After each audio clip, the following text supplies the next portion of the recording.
Hello friends, welcome to Reno's Englishpedia. Today in this video we are going to study not so common poetic devices. These are very important for the teachers as well as students because according to the competency based questions that are cropping up, these devices are being asked and students as well as some teachers are not very clear about their meanings.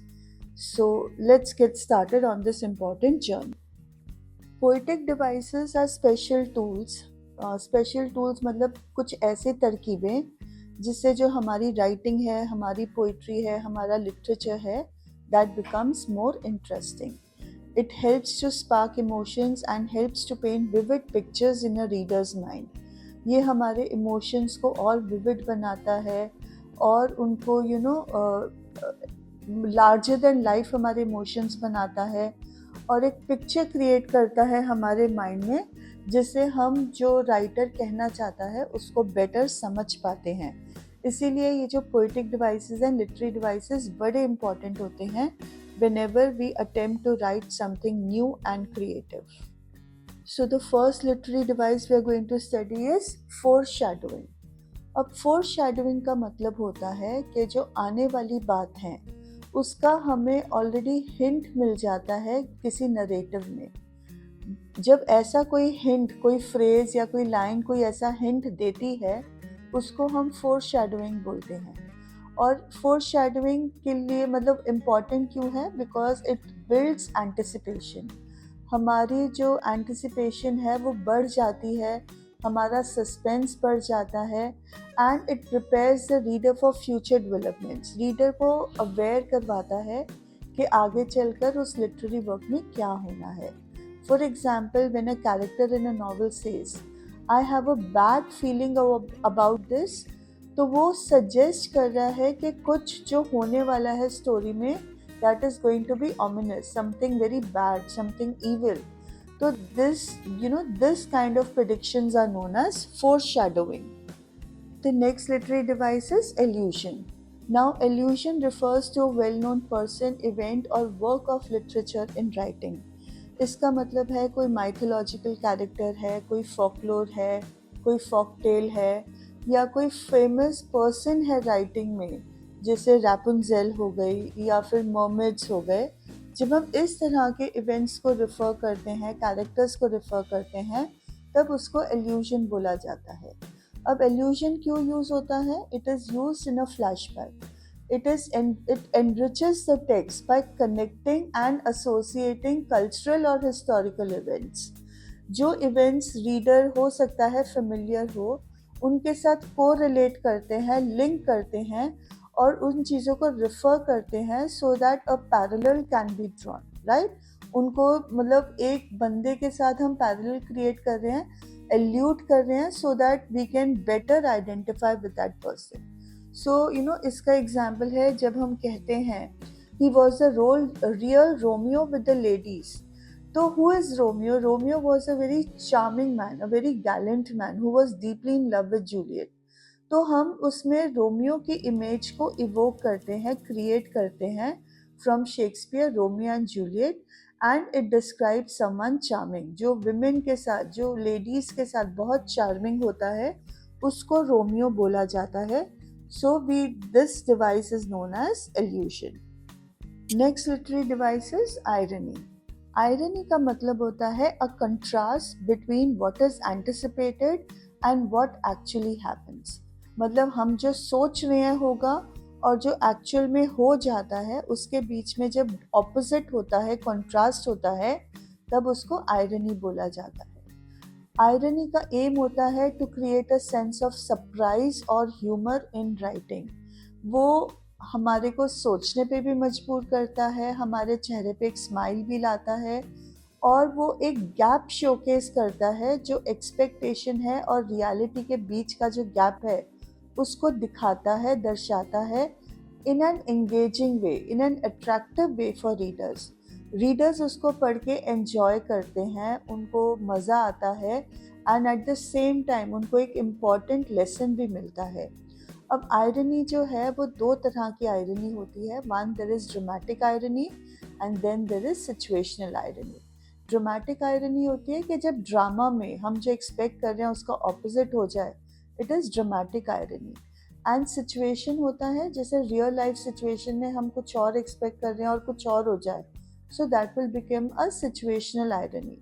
Situational irony drama में भी हो सकती है, but then situational irony is only one part of the drama. The entire drama is not ironic. Sometimes even dialogues are ironic. जब हम किसी बच्चे को बोलते हैं वाह बेटा तुमने तो बहुत अच्छा काम किया है, we are being ironical, because we mean to say that the child has not done very well or maybe has not performed up to the mark. तो हमारे words में भी irony होता है. For example, in this line, the fire station burned down, presents a situation opposite to what is typically expected.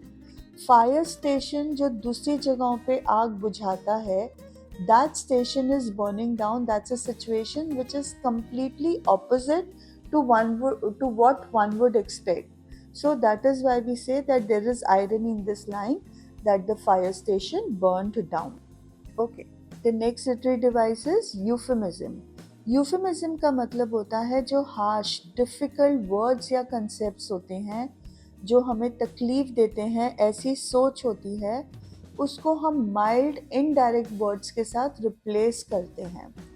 ये literary device generally use किया जाता है टू सॉफ्टन नेगेटिव इम्पैक्ट। कोई बात का बहुत बुरा असर हो, उस बुरे असर को सॉफ्ट करने के लिए हम यूफेमिज्म का यूज़ करते हैं। हम टैक्टफुली जेंटली कोई सेंसिटिव इन्फॉर्मेशन कन्वे करना चाहते हैं। फॉर एग्ज़ाम्पल, अगर किसी की डेथ हो जाए तो हम उसको बोलते हैं ही हैज़ पास्ड अवे और he has gone into a never ending sleep, right? तो that is a euphemism for death. अच्छा, अगर हम किसी को फायर कर रहे हैं या और someone who has been fired, तो हम उसकी जगह पे बोल सकते हैं that he has been allowed to let go. Let go जो है that is a euphemism for fire. किसी को हम बोलें कि आप झूठ बोल रहे हो, यू आर लाइंग, उसकी जगह पे अगर हम बोलें कि you are saying fairy tales, तो fairy tales is a mild way of saying that someone is lying. So basically euphemism is used to soften negative or harsh words into soft words, gentle information. The next literary device is malapropism. Now malaprop का मतलब होता है to use an incorrect word inadvertently. Inadvertently मतलब बिना सोचे समझे, पता नहीं होना, आप उसको आपके दिमाग में गलत वर्ड ही चल रहा है और आप गलत वर्ड ही यूज़ कर रहे जा रहे हो। और actually malapropism is a very important literary device और अक्सर हम सब करते हैं, क्योंकि जो उनका साउंड होता है ना, जो एक्चुअल वर्ड है और हम जो प्रोनाउंस कर रहे हैं वर्ड, वो काफ़ी सिमिलर होता है। It is almost the same as the correct one. अब malapropism has come from Mrs. Malaprop. She was a character in Sheridan's The Rivals, जिसमें ये जो लेडी थी वो हमेशा किसी और, मतलब उसको बोलना कुछ होता था और वो उसकी जगह पे कोई मिलता जुलता वर्ड यूज़ कर लेते थे, और वहाँ से मिसेस मैलाप्रॉप से ये लिटरेरी डिवाइस शुरू हुआ है, malapropism. For example, in the sentence cheer up, I predicate a win. अब यहाँ पे malapropism is in the word predicate. Predicate नहीं आएगा, यहाँ पे predict आएगा, which is quite similar, right? Predicate and predict आपस में काफ़ी similar sound करते हैं, तो इसीलिए जो स्पीकर है उसने predict की जगह पे जब predicate बोला, तो हम बोलेंगे कि there is malapropism literary device over here. And normally कई लोग इस तरह के वर्ड्स में गड़बड़ कर देते हैं without realising that they are using an incorrect word. Okay, now metonymy क्या है? मेटोनिमी जो है वो सिनोनिम्स यूज़ करता है या फिर कोई क्लोजली रिलेटेड वर्ड को यूज़ करता है to signify an object instead of using its actual name. जैसे अगर हम बोलें the pen is mightier than the sword, तो पेन किसके लिए स्टैंड कर रहा है? Pen is standing for the written word. और सॉर्ड किसके लिए स्टैंड करता है? Sword is standing for violence. तो तो हम जब ये एडेज बोलते हैं the pen is mightier than the sword, तो हम यही कहना चाहते हैं कि जो लिखने वाला वर्ड होता है, जो लिखा गया वर्ड होता है, that is much more powerful than violence. It can bring about bigger changes than violence can. उसी तरह से जब हम बोलते हैं New York stock exchange is sometimes called Wall Street, तो उसमें Wall Street becomes a metonymy for New York stock exchange. जैसे पेन मेटोनिमी बन जाता है for the written word and sword बन जाता है metonymy for the violence. Now metonymy is quite different from synecdoche, right? So be careful about this. जो synecdoche होता है ना, उसमें भी some part is referring to the whole और the whole is referring to a part. But ये जो synecdoche होता है ना, वो उस चीज़ का हिस्सा होता है, right? Either it's a part और इट्स अ होल, वो उस चीज़ का हिस्सा है. मेटोनिमी में ज़रूरी नहीं है कि वो हिस्सा हो. स्वॉर्ड वायलेंस का हिस्सा नहीं है, पेन राइटिंग वर्ड का हिस्सा नहीं है, it's a tool, right?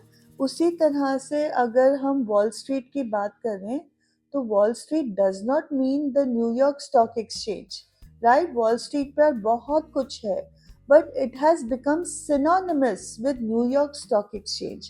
So that is the difference. Metonymy is something synonymous or something closely related, whereas synecdoche जो होता है उस चीज का part होता है.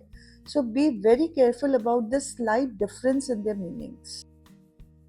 Now, anachronism is a very important literary device when we refer to today's time. इसका मतलब होता है मतलब it refers to chronological inaccuracies.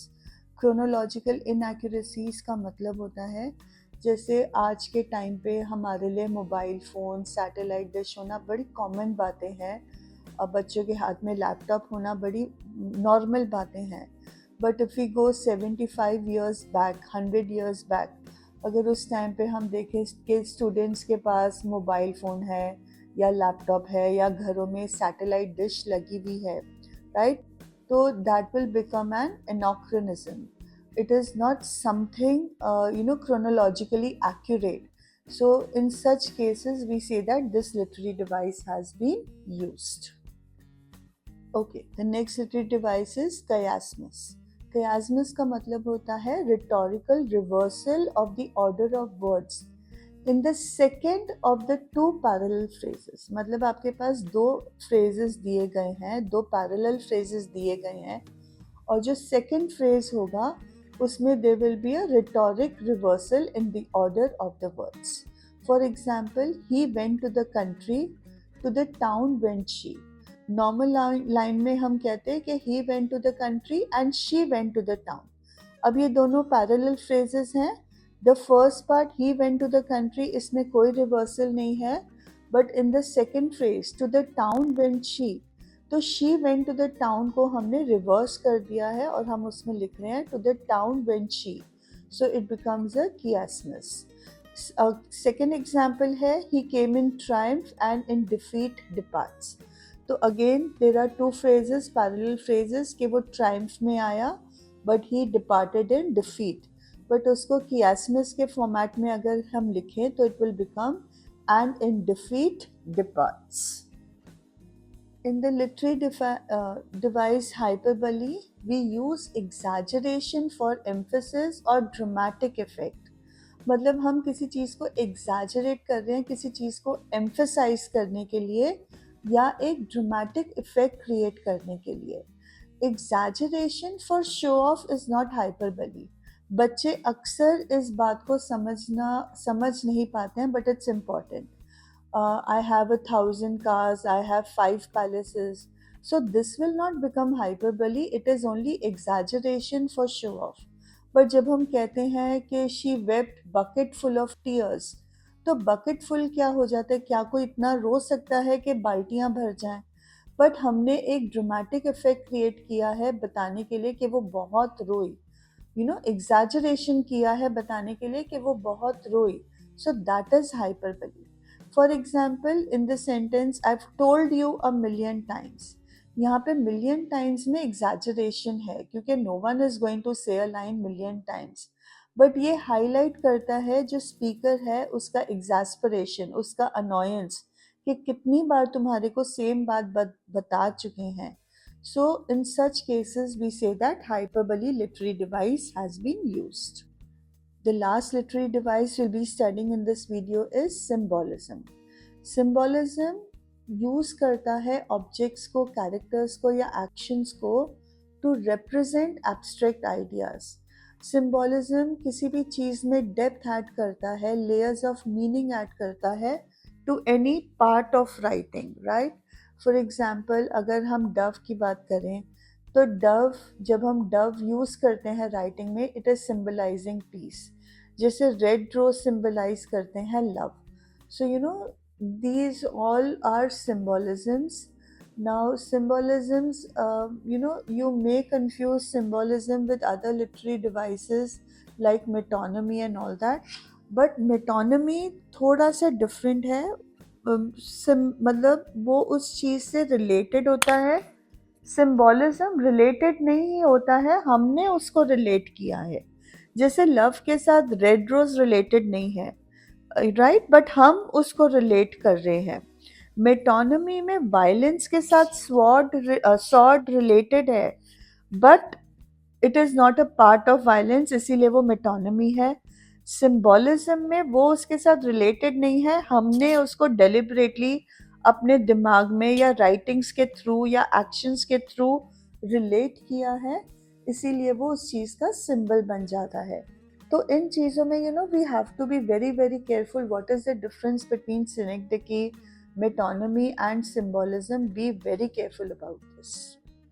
So with this we come to the end of the video. I hope that you liked it and are enriched by it and are motivated to share it with your friends and other groups. Thank you so much for giving me your valuable time.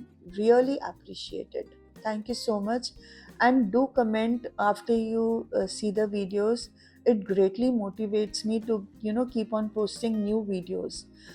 If you want me to post a special video on some topic, तो भी आप comments में लिख देना. I always respond to the comments. Thank you so much once again.